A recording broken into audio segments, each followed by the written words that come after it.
welcome to the deep dive. Today we're embarking on something that might seem, well, incredibly basic, maybe even mundane. Right.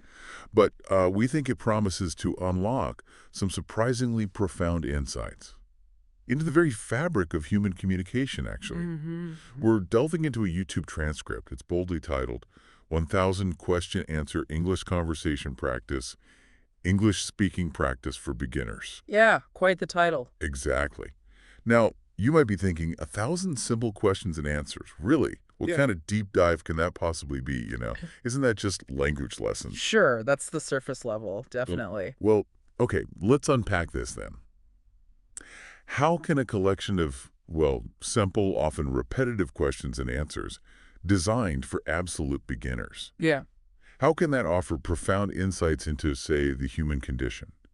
Or the architecture of our daily lives, Yeah. the fundamental ways we connect? Yeah. What are the real, nuggets of knowledge buried in this linguistic bedrock? Well, what's truly fascinating here is precisely that intentional simplicity. Yeah. The sheer foundational nature of this material. Okay. This source, it's meticulously designed, obviously, as a tool for language acquisition. It focuses on repetition, basic structures. Right, the building blocks. Exactly. But in doing that, it kind of inadvertently strips away all the complexity. And what's left? It reveals the inherent, universal blueprint of everyday communication. Huh. Like the DNA of dialogue you said before we started recording. Yeah, something like that. It's like looking at the absolute core. The scenarios presented in these exchanges are just so universally relatable. They cut across cultures, backgrounds.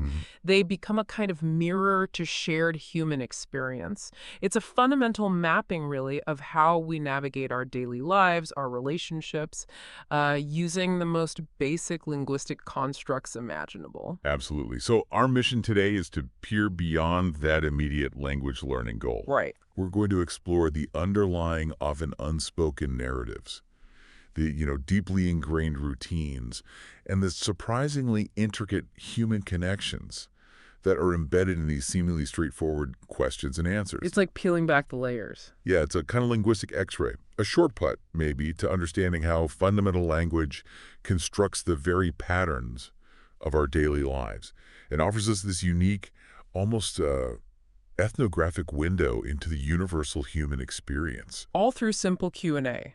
One simple question and answer at a time. Yeah.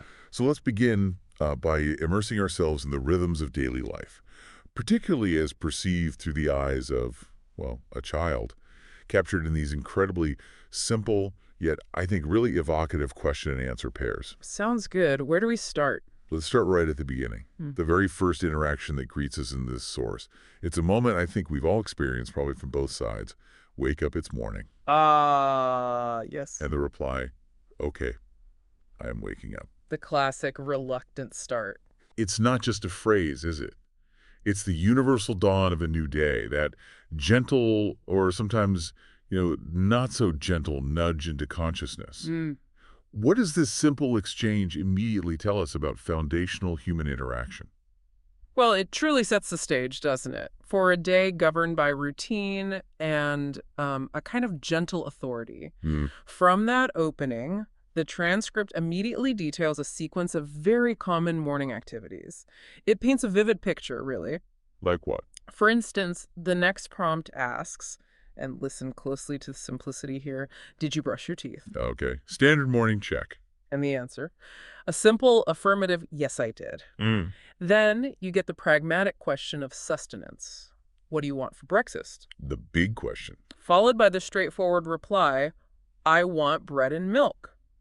These are incredibly common, almost archetypal items, right? Totally. Bread and milk or cereal and milk, maybe. Very standard. It instantly evokes a typical morning meal in countless households. It makes the scenario deeply relatable, not just for a language learner, but for anyone reflecting on their own daily patterns. These aren't just words, they're like cognitive cues for deeply ingrained habits. And then comes that truly universal challenge, getting a child ready for school. A scenario just fraught with relatable friction, I think. Oh, definitely. We hear the query, are you ready for school? And it's met with the classic, Slightly resistant, not yet, I am getting ready. Still dawdling. It's that familiar push and pull, isn't it? Between eagerness, maybe, and lingering sleepiness. The struggle for readiness is perfectly captured in the follow-up. Yeah. Why are you so slow? Ah, the parental frustration creeping in. And the utterly honest reply, I am still sleepy. Mm. I think parents everywhere can feel that line resonate, like deep in their soul. Absolutely. Recognizing that universal child psychology at play, it's a battle of wills wrapped in basic grammar. Indeed. And the logistical side of getting ready is also remarkably well represented. It shows how language is used to manage all the practicalities. Right, like finding things. Exactly. There's the direct question, where is your school bag? And the child's factual response, it is in my room. Sander. Then, the perennial need for parental assistance, which highlights the whole caregiving dynamic. Have you packed your lunch? And the familiar plea, no, please pack it for me. Of course. And naturally, the quintessential forgotten item, a minor crisis in pretty much every child's morning. Did you take your water bottle? Uh-oh. Leading to the sudden realization, oh no, I forgot. Happens all the time. These brief exchanges aren't just about learning English words. They are incredibly vivid miniature dramas, aren't they? Yeah, they really are. Painting a picture of a typical child's morning, full of routine minor hurdles, gentle guidance, and that implicit give and take between parent and child. It provides such a deeply relatable everyday context for the learner. It grounds the language in familiar, maybe even emotional experiences, which has got to be far more effective than just abstract grammar drills, right? Oh, absolutely. It highlights how quickly even basic language can create a detailed shared reality. Exactly. It's not just about, rote memorization of words.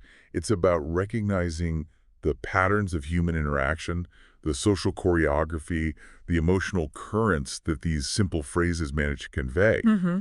And from a language acquisition perspective, it's brilliant because it introduces foundational vocabulary and sentence structures for describing these daily routines, which are absolutely essential for any language learner. Foundational stuff. What's maybe even more profound is how these simple Q&A pairs build what, I guess, linguists might call communicative competence, that muscle memory for a real-life conversation. Right, where understanding the context, the implicit meaning, is just as important as the words themselves. Yeah, teaches not just what to say, but how to live in the language, in a way. That's a great way to put it.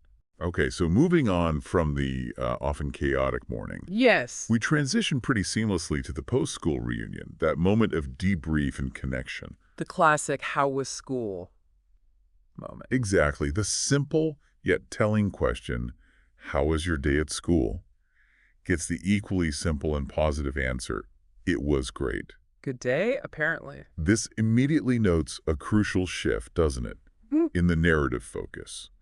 From the morning rush to the child's experiences out in the world, in their academic and social environment. Yeah, it signals that universal parental desire, right? Yeah. To connect and understand what happened during that separation. Totally. And within that seemingly innocuous exchange, we get a glimpse into the academic side of a child's day. Okay, like what specifically? Question, what did you learn today, is met with a specific yet common answer, I learned a new poem.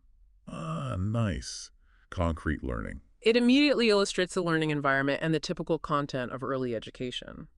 Then, the ongoing universal battle with homework quickly emerges. Oh, here we go. Did you finish your homework? And the slightly evasive, not yet, I will do it now, The classic stall tactic. reveals the common procrastination tendencies even in childhood. This is followed by the classic resource location question, where is your notebook? Yeah, find the tools. And the reassuring, it is in my bag. These are everyday school realities, highlighting the logistical and motivational aspects of learning. And beyond academics, these simple exchanges also delve into the critical realm of social connections, which are just so crucial in a child's developmental world, aren't they? Absolutely fundamental. The question, who is your best friend, is answered to the straightforward, my best friend is John. Simple. Direct. It highlights the beautiful simplicity and universality of childhood friendships, The formation of these early, deeply felt bonds is just a fundamental part of growing up. And these questions capture that essence. It's not about complex social dynamics at this stage. No, it's the pure, unadulterated joy of connection. Exactly.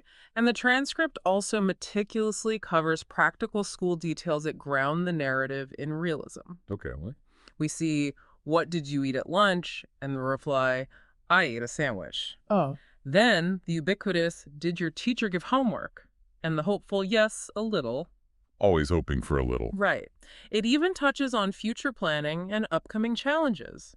A glimpse into the student's anticipation. "Do you have any tests tomorrow?" The dreaded question. To which the child responds, "Yes, I have a math test." Uh-oh. Better study. So, if we connect this to the bigger picture, these questions illustrate the core, multifaceted elements of a child's school life. Not just learning, but also social interaction, self-management, accountability. The whole world. It's a concise snapshot of a child's world beyond the home, showing the remarkable breadth of experience even the most basic language can convey.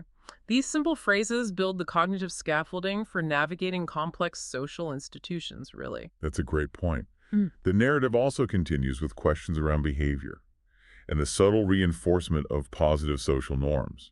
how so? We have, were you a good student today?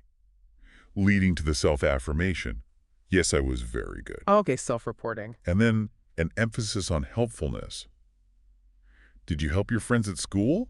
Answered with, yes, I shared my pencils. Sharing. A key lesson. It's a subtle yet powerful way to convey cultural expectations, isn't it? Around kindness, cooperation, personal responsibility, all conveyed through these very basic yet incredibly effective dialogues. It teaches values alongside vocabulary, implicitly. Right. Okay, so after the structured environment of school, what's the quintessential unspoken desire for almost every child? Oh, easy. Playtime. Freedom. Exactly. It's beautifully captured in the question, do you want to play outside? Followed by the eager, unadulterated, yes, I do. Pure joy in that answer. That phrase just radiates the universal joy, doesn't it? The Yeah. boundless energy, the promise of activity implied. It's pure, unadulterated childhood distilled into 4 simple words. It absolutely does. And the source quickly follows up with the crucial details of that play, grounding the scenario even further in a relatable context. Like who and what? We learn, with whom are you playing? And the simple, I am playing with my friends, and then what game are you playing? Answered with the classic, we are playing football. Very typical kid games. These concrete examples make the language feel incredibly real and immediately applicable to a child's lived experience. It demonstrates how basic nouns and verbs build a complete picture of an activity. It shows how the abstract concept of play is made concrete through specific instances. But as every parent knows and every child dreads, all good things must eventually come to an end. The dreaded call to come inside. So we have the inevitable conclusion of playtime, marked by the simple assessment of energy levels. Are you tired now? And the slightly begrudging, yes, a little. Never fully admitting defeat. And of course, the classic universal negotiation for just a few more precious moments of freedom. Will you come inside now? Met with the familiar plea, just 5 more minutes, please. The 5 more minutes gambit. Timeless. It's a mini-drama of childhood, isn't it? Right. A timeless negotiation of boundaries, expressed in just 2 simple lines. This reveals the implicit power dynamics within family units, even at this foundational level of communication. It truly is.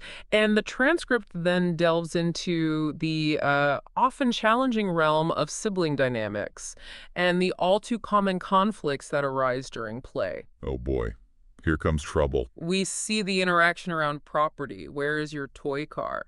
And the possessive, it is in my room. Mine. Quickly followed by the parental guidance on sharing. Can you share your toys with your brother? To which the child, perhaps reluctantly, agrees, yes, I will. Good intentions. But then the inevitable friction, why are you fighting? And the blunt, he took my toy, perfectly capturing the heart of so many childhood disputes. The classic accusation. This quickly leads to the crucial resolution, emphasizing social etiquette.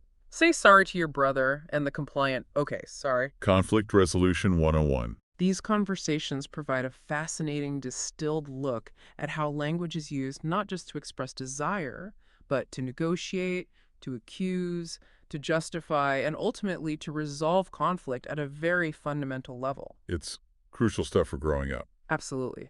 This is a crucial aspect of early social development and emotional regulation. The value of these simple exchanges in teaching social norms and emotional responses, even in a foreign language context, is immense. It's practical, everyday social language that underpins emotional intelligence. Yeah, It's remarkable how much human complexity is embedded in these seemingly basic phrases. it really is. Okay, so after all that playing, both structured and chaotic, comes the universal callback to domesticity. And with it, the equally universal sensation of hunger. Dinner time. Are you hungry? The question rings out, eliciting the emphatic, yes, I am very hungry. No ambiguity there. Then the immediate follow-up, what do you want to eat? And the simple, direct, I want some rice. It perfectly sets the scene for dinner time, a central ritual in most family lives. It highlights how basic needs drive fundamental conversational patterns. Hunger talks. And before the meal, the essential habits and gentle reminders, which are, cultural universals in parenting, pretty much. Like washing hands. Exactly. Did you wash your hands? A question met with the common, slightly sheepish, oops, I forgot. Happens. This is immediately followed by the gentle parental correction on table manners. Eat properly, okay, Mom. The reminder about manners. The perennial challenge of the picky eater also makes an appearance, revealing another common household dynamic. Ah, yes. The vegetable standoff. Why are you playing with food? To which the child responds, I am not hungry. And the classic, often exasperated, do you like vegetables? Answered with the definitive, no, I don't like them. A battle fought at dinner tables everywhere. These are incredibly relatable snippets from family meal times, showing how language facilitates the teaching of hygiene, manners, and the navigation of food preferences. All part of the mealtime discourse. The saga of homework, a recurring motif throughout the child's day, continues into the evening. The inevitable query, have you done your homework? Still checking. Met with the familiar, not yet. This is followed by the helpful parental offer, a cornerstone of educational support. Do you need help with your studies? Offering support. Which prompts the grateful acceptance, yes please. And then the specific subject matter for the evening struggle. What subject are you studying? And the response, I am studying math. Math again. Tough subject. It's an ongoing, highly relatable theme that connects the home to the school environment, showing how language supports the learning process, even the struggle. The transcript also addresses the challenges of focus and the psychological need for breaks during study, revealing insights into, cognitive load and attention spans. Right, kids get bored easily. We see, why are you distracted? Answered with the universal sentiment, I'm feeling bored. Honesty. This is immediately followed by the practical solution. Do you want a break? Yeah. And the eager, yes, for 5 minutes. Just 5 minutes. These illustrate common learning scenarios and the human need for mental respite. Then there's a final outdoor excursion hinted at, maybe a last burst of energy before bed. Where are you going? Trying to escape again. I am going outside, but with an important, non-negotiable boundary from the caregiver. Come back before it gets dark. Okay, Mom. Setting limits, important. It showcases how safety and time management are communicated, even simply. As the day truly winds down, the routine becomes more about preparation for sleep, a series of calming rituals. Getting ready for bed. We hear the practical instructions, change your clothes and wash your face, followed by the healthy suggestion, have some fruits. Winding down steps. Then comes the modern temptation that many families navigate. Do you want to watch TV? Met with the enthusiastic, yes please. Screen time. Immediately countered by the time limit, a lesson in moderation, only for 30 minutes, and the child's promise, okay, I promise. The negotiation continues. This is a perfect example of how even basic language mediates our relationship with technology and sets boundaries. Absolutely. The final steps before sleep are meticulously depicted, highlighting universal winding down behaviors. Right. We hear, are you sleepy? To which the child confirms, yes, I am. followed by the instructions, go brush your teeth and change into your pajamas. The bedtime routine checklist. Even here, there's a universal plea for more time, a final attempt to prolong the day. Come to bed now, countered by the perennial, just 5 more minutes. Still trying. It's so real, capturing the resistance to the end of the day. The comforting rituals continue, emphasizing connection and imagination. Do you want a bedtime story? Ah, lovely. Yes, please, with the specific request for a fairy tale. The goodnight calls follow, ensuring emotional closure for the day. Did you say goodnight to Dad? Not yet, I will, leading to the final loving exchange that circles back to the core of family connection. I love you, and the reciprocal, I love you too. That's really sweet. It grounds everything. This raises an important question, though. How do these repeated routines and gentle negotiations, conveyed through such simple linguistic structures, not only establish security and connection within a family unit, but also transmit cultural values, social norms, and emotional intelligence? Yeah, that's a deep question. They are the silent curriculum of everyday life, aren't they? That's a fantastic way to put it. And to complete this profound chronological loop of a child's day, the transcript perfectly ends where it began, illustrating the cyclical nature of daily life with the enduring resistance to the next morning's routine. Why are you still in bed? Oh no, not again. Met with the quintessential, I don't want to wake up. It's a full circle, a testament to the unchanging rhythms of childhood. And it truly makes you, the learner, feel like you're stepping into these everyday moments, experiencing them firsthand through the lens of basic English. Yeah, it's quite immersive despite the simplicity. This entire first section has shown us how the most foundational language can encapsulate a complete, rich narrative. It's really something. Okay, now, let's shift gears quite significantly.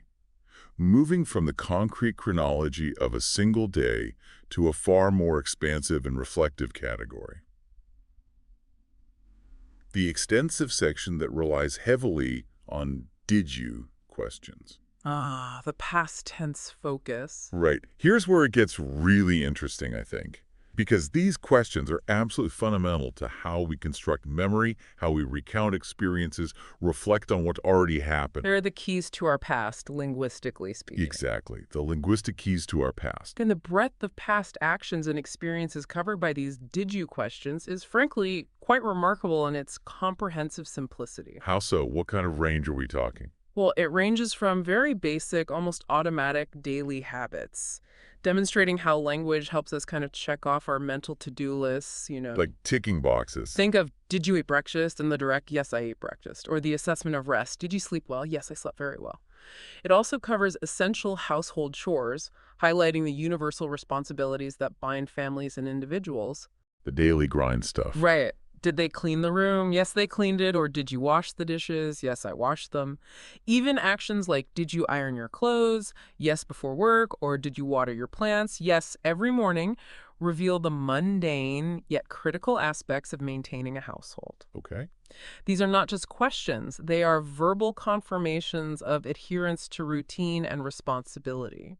And it extends far beyond just routine tasks, right? Yeah. It delves into our social fabric, personal interactions. Oh, absolutely. We see questions designed to track social connections. Did he call you? With the clear, no, he didn't call me. Or confirming shared experiences. Did they visit the park yesterday? Yes, they visited the park. Checking up on people. And establishing friendships. Did you meet your best friend? Yes, we had lunch together. It also includes inquiries about familial connection, like, did you call your grandmother? Yes, I called her last night. Maintaining those ties. Or leisure activities. Did you play with friends? Yes, I played football. Or did you listen to music? Yes, I listened to music. And even our media consumption. Did you watch the movie? No, I didn't watch it. And did you read a book? Yes, I read it. So it's mapping out our social and leisure lives, too. Exactly. These questions illustrate how we use simple past tense to build a personal history, a social record of our days. The source also meticulously covers actions related to work and responsibilities, doesn't it? Which are crucial for adult learners navigating professional or academic life. Definitely. Consider, did you study last night? Yes, I studied for an hour. Or did you finish the project? Yes, she finished it. And the confirmation of participation. Did you attend the meeting? Yes, I attended it. The essentials of work and study life. Then there's the entire domain of purchases and transactions fundamental to modern life. Did you buy a new dress? No, I didn't buy it. Did you rent a car? Yes, they rented one. And did you pay the bill? Yes, I paid it. Money matters. Even the more significant transactions. Did he sell his bike? Yes, he sold it. These questions and answers are the bedrock of everyday commerce and adult accountability. And it goes into even more specific household and object-related actions too, right? Highlighting the practical problem-solving that language facilitates. Yeah, like, did she bake a cake? Yes, she baked a cake. And did he fix the car? No, he didn't fix it.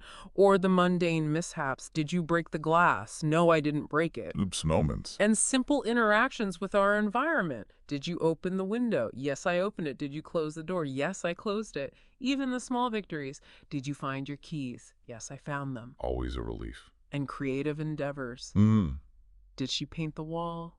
Yes, she painted it. These are all very concrete, actionable situations that demand simple, direct communication about the past. What's truly powerful here, I think, is the simplicity of the answers themselves. Often just, yes, I did, or no, I didn't, or maybe a single concise phrase. Very direct. This direct affirmation or negation of past events makes the language so incredibly accessible for learners. Yeah. It reinforces basic sentence structures and makes it crystal clear how to respond to questions about things that have already happened. It's about building quick, accurate responses to reconstruct a sequence of events. You don't need flowery language for this. Not at all. Precisely. The sheer repetition of these "did you" questions throughout the source material isn't accidental either.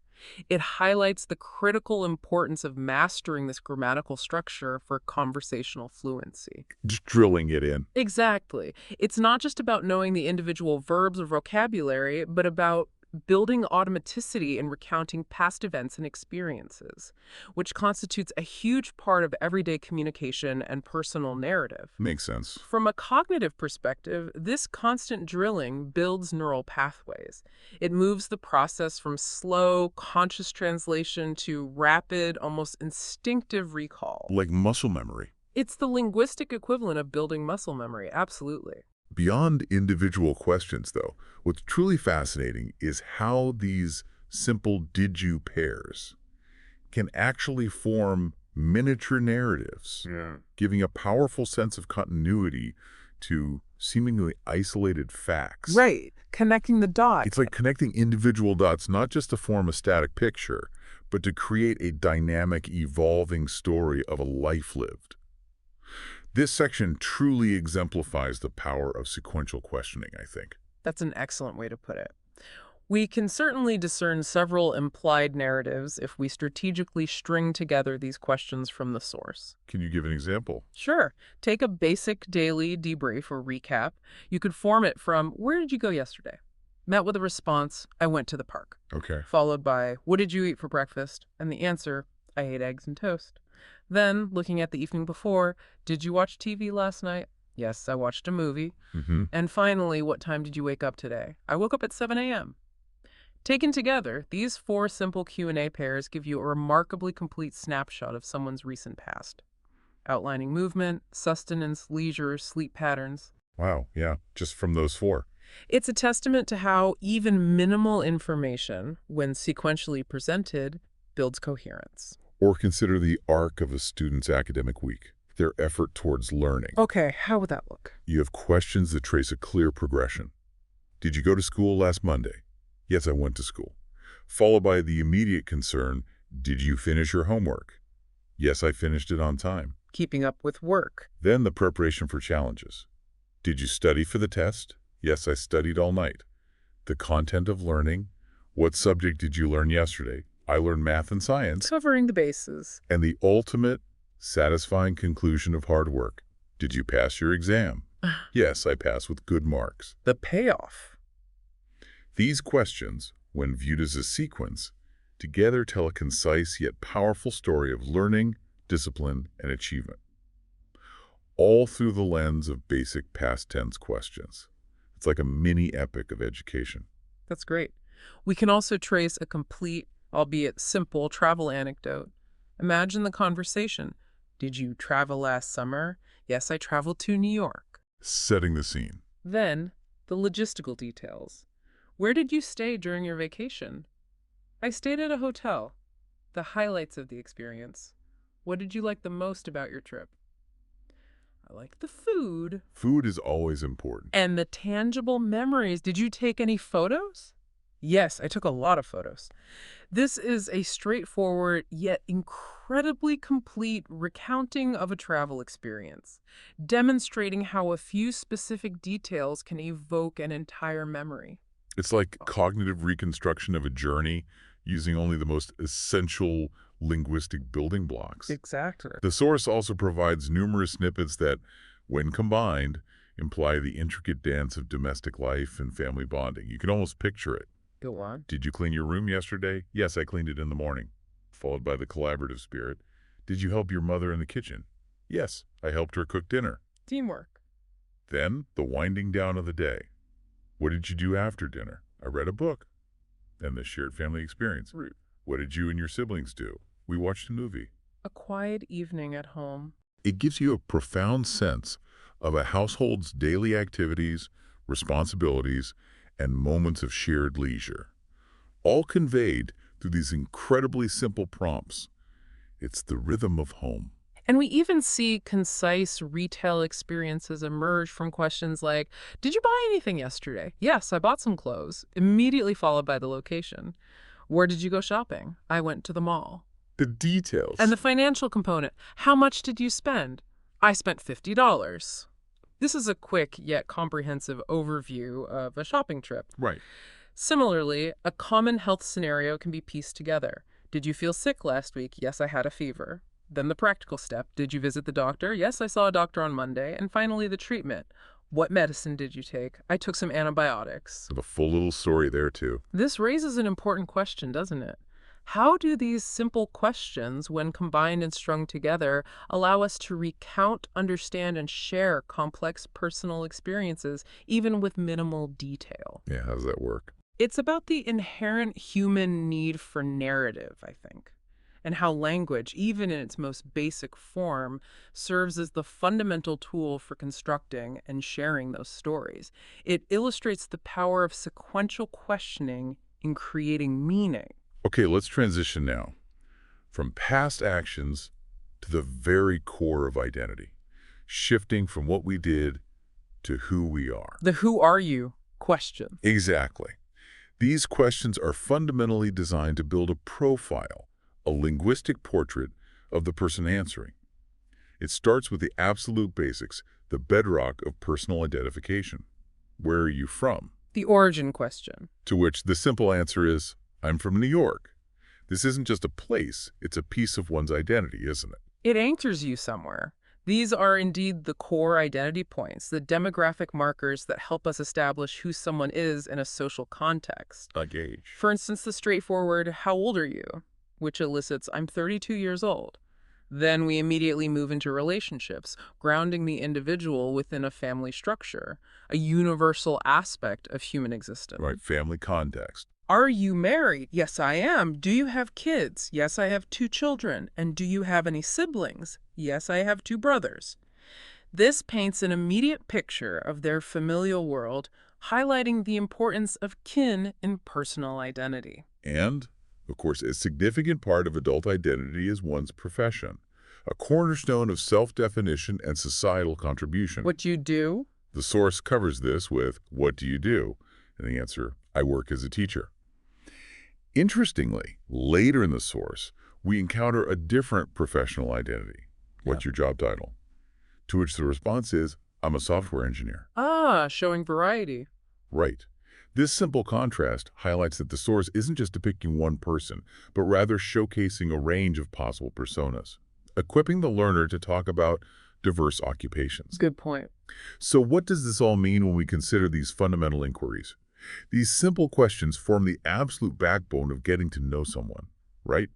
Of initiating connection, navigating basic social interactions. They're the essential starting points for any deeper, more nuanced conversation, creating a foundational context for understanding another human being. Exactly. These are the crucial getting to know you questions that establish a vital context for any deeper conversation. The answers provide an immediate snapshot of a person's life. Including their current general state and time, which are vital for understanding immediate circumstances. Like, Consider, what time is it? It's 3 p.m. This grounds the conversation in the present moment. Then, how's the weather today? It's sunny and warm, providing environmental context. setting the scene. Basic physiological states are also covered. Are you hungry? Yes, I'm starving. Are you feeling better? Yes, I'm much better now. And are you tired? Yes, I need some rest. Checking in on well-being. And finally, availability. Are you busy now? No, I'm free. They give us immediate, relevant information about the individual's current situation, laying the groundwork for further interaction by establishing availability and well-being. Okay, so once the basic facts are established, the conversation naturally progresses to more personal questions. The ones that reveal interests, preferences, daily habits. Truly painting a richer, more unique picture of the individual. This is where identity becomes more granular and distinct. Right. We see questions that explore hobbies and how someone chooses to spend their cherished free time, which often speaks volumes about their personality. Like what they enjoy. What's your hobby? I enjoy reading books. How do you spend your free time? I usually watch movies. And what's your favorite hobby? I enjoy gardening. Common hobbies. These give incredibly useful insights into a person's leisure activities, their passions, their chosen modes of relaxation or engagement, forming a vital part of their self-expression. And of course, everyone has preferences, especially when it comes to the universal experience of food and drink. Ah, food again. Always a good topic. The source covers this extensively. What's your favorite food? I love pizza. What do you usually eat for breakfast? I usually have eggs and toast. What's your favorite dessert? I love chocolate cake. Covering all the meals. Do you drink coffee? Yes, I drink it every morning. And do you prefer hot or cold drinks? I prefer cold drinks. These are not just questions about taste, are they? No, they're universal conversation starters. They reveal personal habits, cultural influences, even a glimpse into daily rituals that shape our lives. They're profoundly simple, yet reveal so much. The questions also meticulously unpack various lifestyle choices, providing a holistic view of a person's daily life and values. Like exercise. We learn about their commitment to physical well-being. Do you exercise regularly? Yes, I go to the gym. And how do you stay healthy? I eat healthy and exercise. Healthy habits. Modern habits are also touched upon, reflecting contemporary living. Do you use social media? Yes, I'm on Instagram. Then more active choices. Do you play sports? Yes, I play soccer. And do you like shopping? Yes, I enjoy shopping. Activities and interests. Even daily household habits, the small acts that define our domestic lives, appear. Do you clean your house every day? I clean a little every day. Do you iron your clothes? Yes, before work. Do you water your plants? Yes, every morning. And do you eat out often? No, I cook at home. Wow, that paints a remarkably detailed picture of someone's routine and values, just from those questions. It really does. It's incredible how specific these questions get with personal tastes and opinions, too. Revealing the subjective texture of a person's inner world. The personal flavor. What's your favorite color? I love blue. What's your favorite book? My favorite book is Pride and Prejudice. What's your favorite season? I love spring. Preferences? Even reactions to weather. Do you like rainy days? Yes, they're relaxing. And aesthetic preferences. Do you like music? Yes, I enjoy pop music. And do you like flowers? Yes, I love roses. These are simple questions, but they open up a vast amount of information about a person's aesthetic, their emotional responses to their environment, their unique way of experiencing the world. It shows how basic language can convey complex personal subjectivity. It's fascinating. And finally, the aspiration and practicalities of living are also thoroughly covered, blending dreams with daily reality. How so? Questions like, do you like traveling? Yes, I love traveling. And what's your dream vacation destination? I'd love to visit Japan. These reveal personal goals and desires that extend beyond the immediate present. Looking ahead? Then, the practical side of daily commute and living situation. Where's the nearest bus stop? It's just around the corner. How long have you lived here? I've lived here for 5 years. Do you like your neighborhood? Yes, it's peaceful. And how do you get to work? I take the bus. The everyday logistics. What's fascinating here is the way these seemingly disconnected questions, when answered sequentially, create a rich and surprisingly detailed tapestry of an individual's personality, preferences, daily existence. It builds a whole person. It really highlights how many aspects of our human lives are covered by the most basic forms of conversational English, allowing us to build a complete yet simple character profile from the ground up. Beyond building a personal identity, this source also provides an incredibly practical toolkit for navigating common, everyday situations we all encounter. The practical application part. Right. Let's start by focusing on the functional language needed specifically within a school and learning environment. These are like the linguistic shortcuts to fitting in and succeeding in an academic setting. Okay. These questions detail various interactions that are fundamental to a student's experience within a school setting. For instance, Expressing academic preferences. What subject do you like the most? I love math. Identifying authority figures. Yeah. Who was your teacher? Mr. Johnson is my teacher. And understanding the daily schedule. What time does school start? At 8 a.m. simple, direct, useful. They're straightforward, immediately useful, and paint a clear picture of the school routine. This ensures the learner can grasp the most common interactions without being overwhelmed. And there are also the practical classroom needs addressed, right? The small yet frequent interactions that facilitate learning and cooperation. Definitely. Consider the simple, universal request, "Can I borrow your pen?" And the helpful reply, "Sure, here it is." A classic. A very basic exchange, but one that happens countless times in a typical school day, highlighting how language enables small acts of collaboration and problem solving. It's the kind of micro-interaction that builds rapport. The questions also cover preparations and general aspects of school life, equipping the learner for broader scenarios. Yeah, for example, readiness for assessments. Are you ready for the test? Yes, I studied a lot. Expressing interest in subjects. Do you like science? Yes, it's interesting. Academic stuff. Navigating the physical space of the school.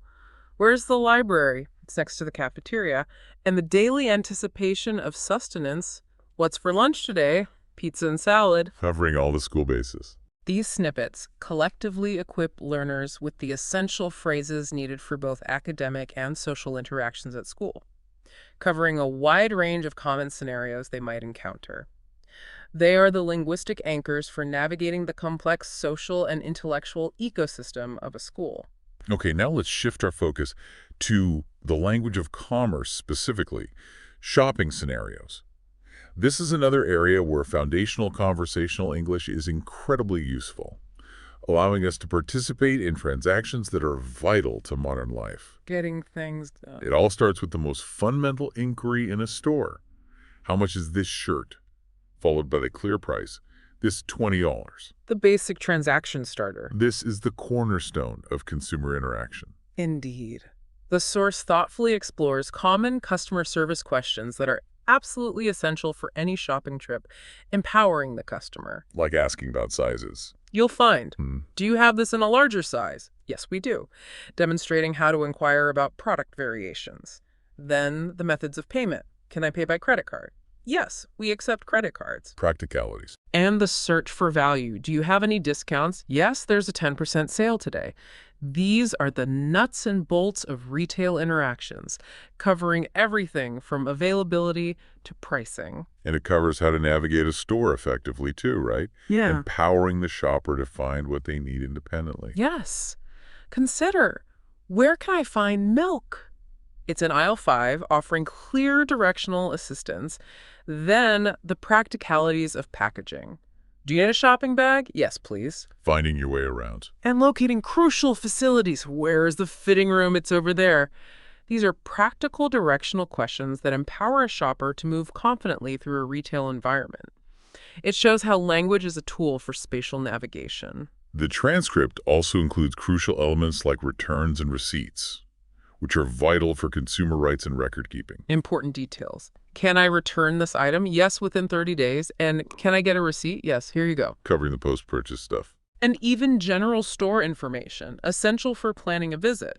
What time do you open? At 9 a.m. These interactions comprehensively showcase the essential vocabulary and question forms for a wide range of shopping experiences, from asking for prices to making returns. So for the learner, mastering these provides a sense of autonomy, competence in real-world retail environments. Yeah, Transforms a potentially daunting experience into a manageable one. exactly. It's the language of transaction, made simple. Okay, moving on from shopping, let's look at dining out. Another incredibly common and culturally rich everyday situation. Ordering food. It all begins with the simple yet crucial request that opens the door to the culinary experience. Can I see the menu? Followed by the immediate, accommodating reply, yes, here it is. The first step. This simple exchange sets the stage for hospitality. Absolutely. The source quickly moves to the core of the dining experience, ordering and recommendations. What's good here? We see. What do you recommend? To which the server suggests, our pasta is very popular. And then the specific order from the customer. I'd like a cheeseburger, followed by the classic upsell or complimentary offering. Would you like fries with that? Standard restaurant script. These are core exchanges in any restaurant, demonstrating how to both inquire and specify in a dining setting. And the simple, practical requests that ensure a comfortable dining experience. Like, can I get a glass of water? Met with the polite, of course. These might seem basic, but they are vital for a smooth and pleasant interaction, demonstrating how even minimal language facilitates service and comfort. The transcript also addresses important dietary and timing questions, very relevant in today's dining landscape. Yeah, like, is this dish spicy? Yes, it is a little spicy, which is crucial for managing expectations and preferences. Then managing service expectations, how long will it take? About 15 minutes. Good to know. And accommodating specific needs. Do you have vegetarian options? Yes, we have several choices. Catering to different needs. Finally, concluding the meal and expressing satisfaction. Can I get the bill, please? Yes, here you go. And the appreciative feedback. The food is delicious, thank you. Wrapping it up nicely. This raises an important question, though. How do these structured dialogues, with their simple yet precise language, enable seamless transactions and enjoyable experiences in public settings, allowing us to participate fully in shared cultural practices like dining out? How do they do that? Well, they highlight the practical, transactional application of language as a bridge to satisfying our needs and expressing our experiences. It's language as a functional tool. So we've journeyed through these diverse yet universally recognizable scenarios, all captured within these simple exchanges.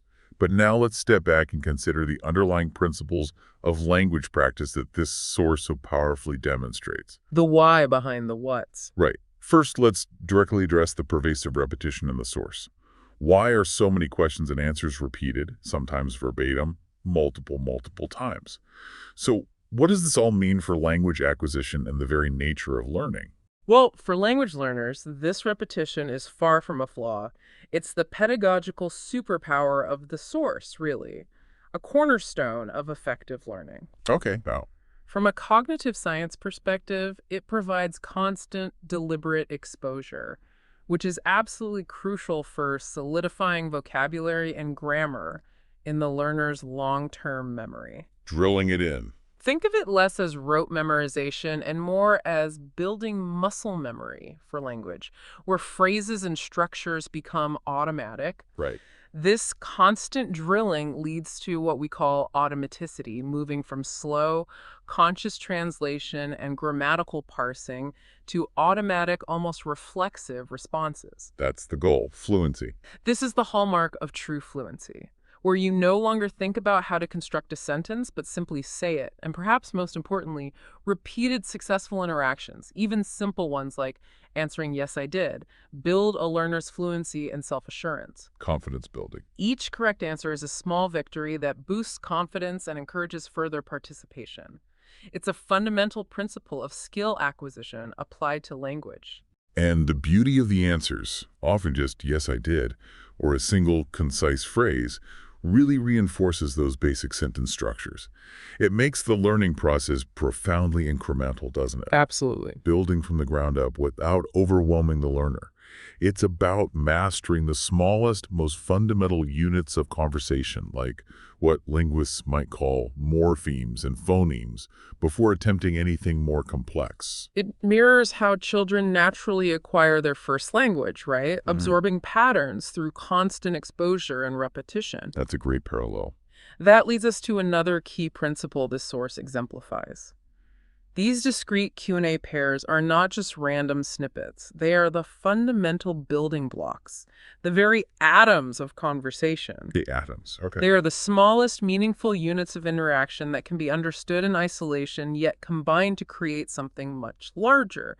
They represent a kind of linguistic primal soup from which all complex communication emerges. And when these atoms are understood and practiced thoroughly, They can be strung together in increasingly complex ways. as we vividly saw in the "Did You" narratives, they form more elaborate dialogues, richer narratives, and ultimately genuine, fluid, spontaneous communication. It's a natural progression from the simplest form to the most elaborate expression, demonstrating that even advanced conversations are built from these basic, repetitive foundations. It's about building a solid foundation, linguistic brick by linguistic brick, until you can construct intricate conversational cathedrals. Nice analogy. Precisely. This connects back directly to you, the learner, and why this seemingly basic source holds such profound value. It provides the bedrock for moving from basic comprehension to active, confident participation in everyday English conversations. It's not about becoming a linguist overnight. Not at all. It's about understanding the underlying architecture of language. The value lies in recognizing that even the most complex human interactions can be broken down into these fundamental Q&A units. It demystifies conversation, empowering you to build competence by understanding the simple, recurring patterns that underpin all communication. Finally, let's take a step back and reflect on the broader implications of this entire source material.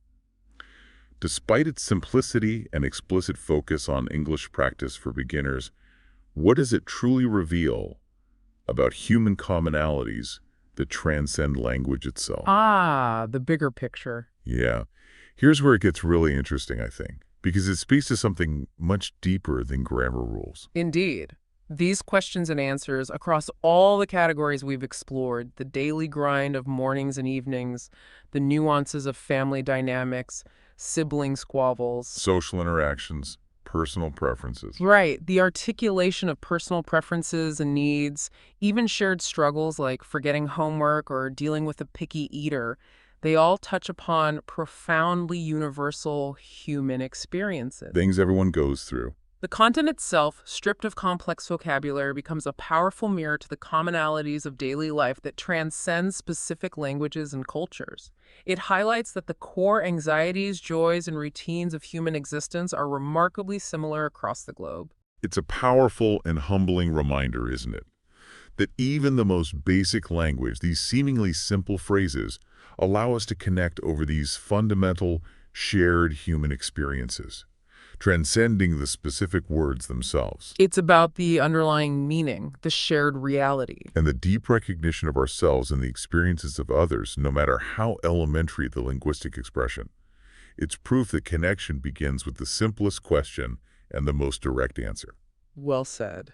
So we've journeyed deep into what might, at first glance, appear to be just a straightforward list of 1,000 question-answer pairs. Quite the journey. But as we've meticulously unpacked it, we've seen how this seemingly simple source holds a profound mirror to our daily lives, our routines, our aspirations, our interactions, revealing surprising insights into the very nature of communication and the shared human condition.